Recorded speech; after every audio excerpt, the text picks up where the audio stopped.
Good morning. Welcome to our daily devotion. It is Tuesday, January 26th.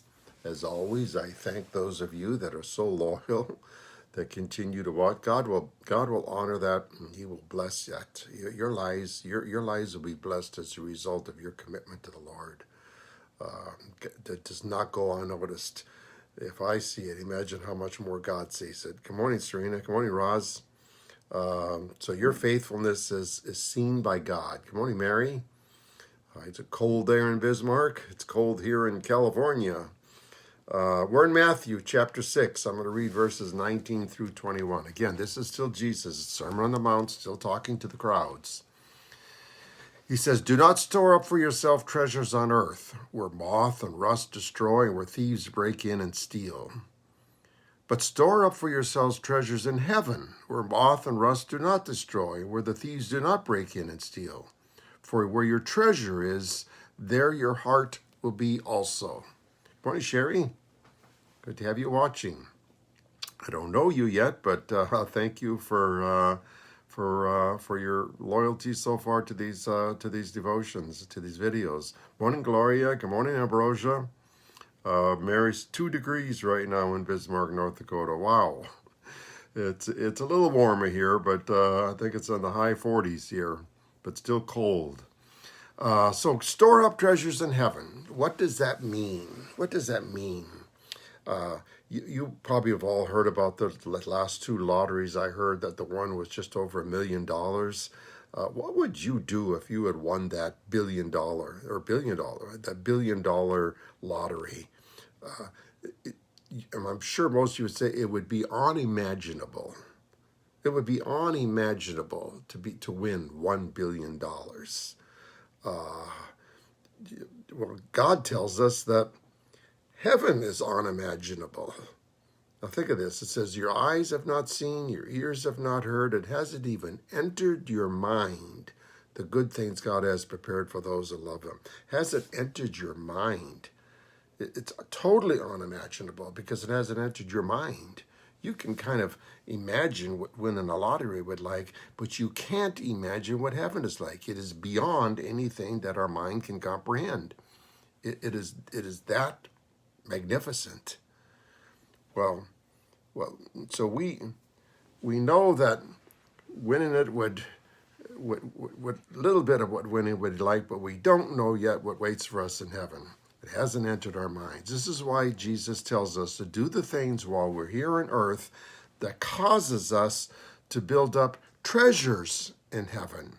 Now, we can't imagine what heaven is like, but we do know that just from Jesus talking about rewards, Jesus talking about levels, places in heaven, that there has to be different levels in heaven.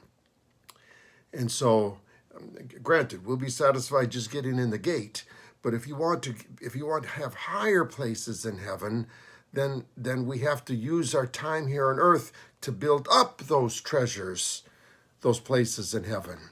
Morning, Ryan. Good morning, Ambrosia. Good morning, Jeanette. Seeing your new house, Jeanette. So that's why we're down here on earth. We're down here on earth to build up our status in heaven, where it really counts. So Jesus talks. God talks about this, and we're gonna look at some scriptures here so you can get a better grip on this. In Matthew 19:21, Jesus again says there was a rich young man that came up to Jesus and asked Jesus what he had to do to gain eternal life. Jesus told him the commandments, and he said he had done all those things. So he was at least a religious man, because he had been obeying the commands that were given to him. And then we read here in verse 19,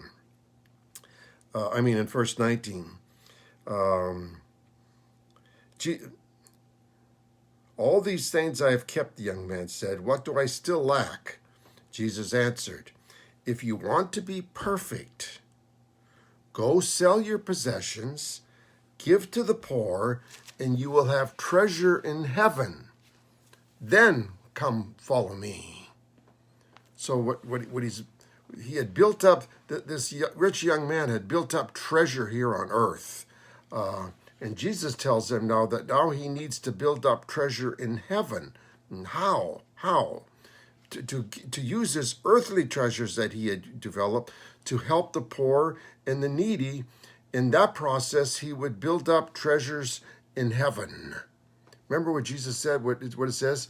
When you give to the poor, it is just like giving to Jesus. So if this young rich man had used his wealth, at least some of his wealth, to help the poor and the needy, he would have been given to Jesus.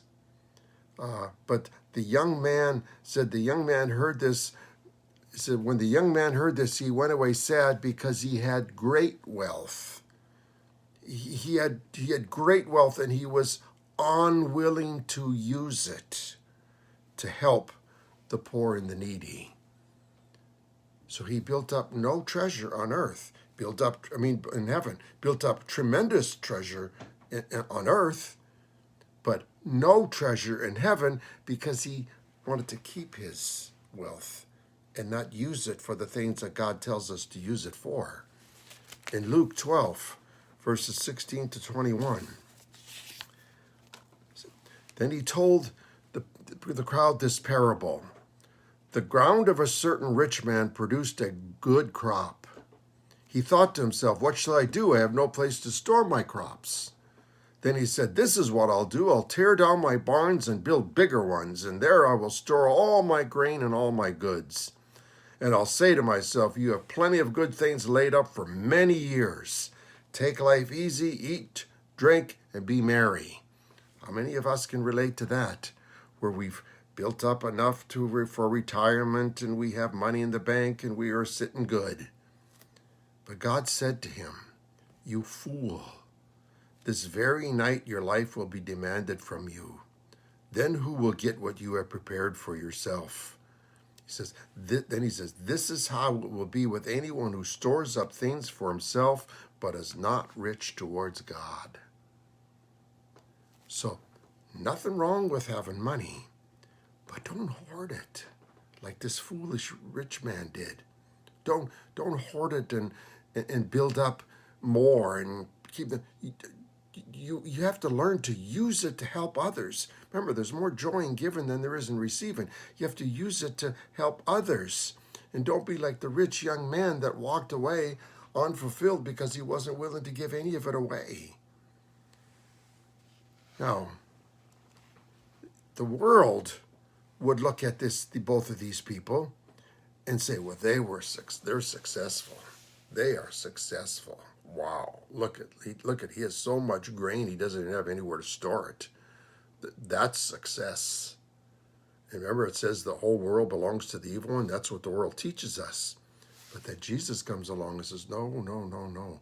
Use that to build up wealth, to build up treasure in heaven. And then in Luke 16,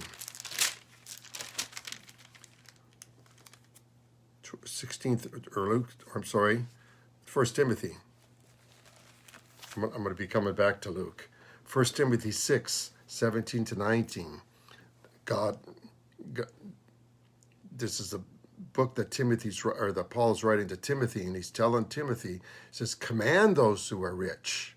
It'd be like me now, like God saying to me, command those out there now who are rich in this present world not to be arrogant or to put their hope in wealth, which is so uncertain, but to put their hope in God, who richly provides us with everything for our enjoyment.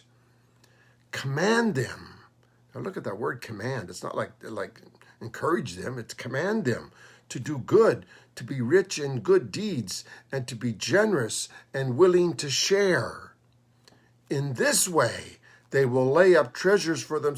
They will lay up treasures for themselves as a firm foundation for the coming age. That if you're willing to do this, you lay up treasures in heaven where it really counts, because you're only going to be down on this earth for what? 60, 70, 80, 90, if you're lucky, 100 years. You're going to be in heaven for what? Eternity. Forever and ever and ever. Don't use don't just store up treasures here on earth that you get to enjoy for what? For for a few years. Store up treasures in heaven that you get to enjoy for an eternity. That's why he says, command those who are rich to do good with their money so that they can do something of value. Now, this is also true for those of you that, some of you watching this probably say, well, thank God I don't have much. Veronica, you could be saying that. Well, thank God I don't have that much now. But there's a story here in Luke that will speak to you.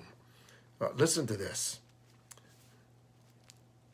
As Jesus looked up, Jesus saw the rich putting their gifts into the temple treasury. He also saw a poor widow put in 2 very small copper coins. I tell you the truth, he said to his disciples, this poor widow has put in more than all the others. All these people gave their gifts out of their wealth, but she gave out of her poverty. You hear that? It's not how much you have. It's not how much you give. It's your heart. It's your heart. So he's telling the rich, he's telling those of you that have a lot, use it. Use that well. Use what you have now to help the poor and the needy. But even the poor, even those of you that are poor, use what little you have. The treasures in heaven is not how much you give. It's what you give in proportion to what you have. So when you hear of a billionaire giving away $20 million, you go, oh my gosh, he gave $20 million.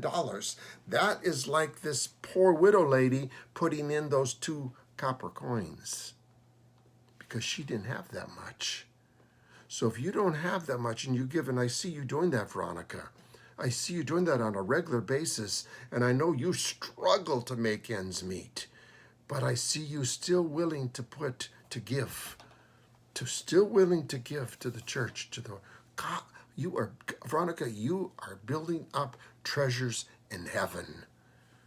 When you get there for an eternity, you have treasures there waiting for you. You don't have that much down here on earth, do you? Just struggling. But wait till you get to heaven. Wait till you're going to have tremendous treasure waiting for you there. What about the rest of you? What about the rest of you? You have a choice to make now. To store up treasure here on earth that you can't take with you, or to store up treasures on earth where God promises that will be unimaginable. Unimaginable. Your choice. I have learned this. That's why some people say that I am a fool. That I'm a fool because I have given away most of my savings, life savings. I've given away about 80% of it. But was it foolish? Was it foolish? Or do I have treasures in heaven? I know without a doubt what I did was what God wanted me to do and continues to want me to do. And it's the same for you. I hope God spoke to you. Please share this video, share it, so this can get out to more Christians, can hear the truth of God's word and change their lives and build up treasures in heaven where it really counts. God bless you. Tonight we're going to have our youth video message from Impact. For the rest of you, I'll see you tomorrow morning at 8 o'clock. Have a great day.